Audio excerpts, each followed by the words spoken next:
Hello, Dr. Kanalbach. Thank you so much for joining us for a second segment to discuss Alzheimer diagnosis and treatments.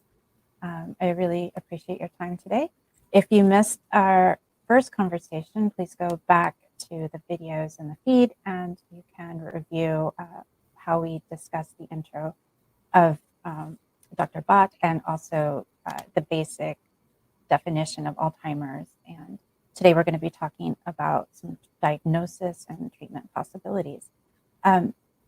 Dr. Bott, knowing how complicated Alzheimer's is, do you believe that accurate diagnosis is possible? Absolutely. And thank you again, Tia, for bringing these questions to my attention so that we could do this part 2 session, which I feel is extremely important and informative for our audience to know. So do I believe there's accurate diagnosis that's possible in Alzheimer's? Yes, absolutely. Technologies are now certainly available to help enhance the diagnosis of Alzheimer's disease. In addition to a very thorough physical, neurological, and cognitive exam, clinicians can order blood work to rule out some of the other causes of memory loss that we discussed in part 1. Those can include vitamin deficiencies, thyroid problems, kidney problems, liver diseases. Clinician can also do invasive procedures such as lumbar puncture to obtain cerebrospinal fluid to measure the proteins involved in Alzheimer's disease pathology, such as amyloid and tau. And then we now also have non-invasive imaging biomarkers for both amyloid and tau protein using PET imaging, where we can now see amyloid and tau antemortem, meaning while patient is still alive, versus what not that quite long ago, scientists could only see postmortem through a biopsy before advancement of these technologies. Very interesting, especially the blood work part that you mentioned.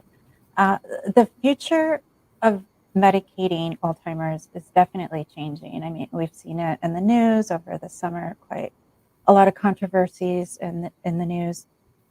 We received a new approval for a prevention of drug progression medication. Mm-hmm. Could you explain what makes that medication different from previous medications that we had?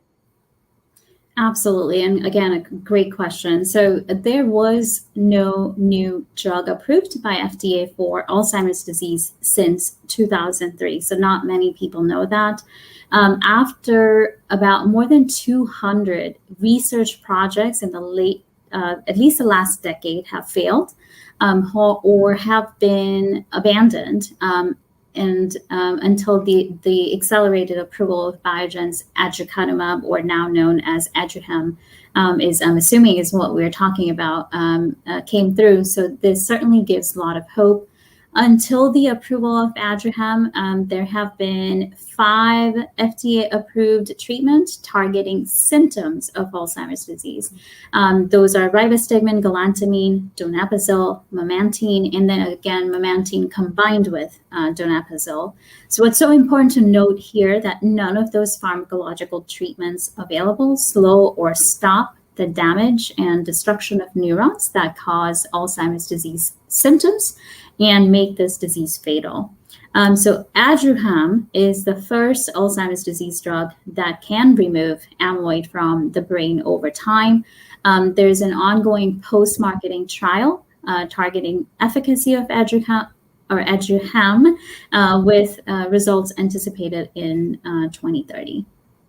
Okay, great. And thank you for that explanation. I think that there was a lot of confusion about this drug, especially with the controversy in the news. So people probably don't understand the history there, but thank you. Yeah, absolutely. And do you feel with these, this new drug approval, do you feel that we are on the right path to finding a cure? There are several other drugs of similar mechanism currently in late stage trials. I believe it was announced, if I'm not wrong, at CTAD conference just last week in Boston that Eli Lilly's donanemab, which is another anti-amyloid treatment, is anticipated accelerated approval may come by summer of 2022. There are two other medications that I know are also closely watching, Biogen Eisai's BAN2401 or lecanemab, and Roche's gantenerumab.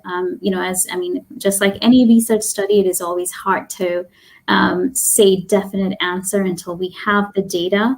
But as a researcher, am I optimistic about where the research is leading us? Absolutely. Yeah. Great, thank you.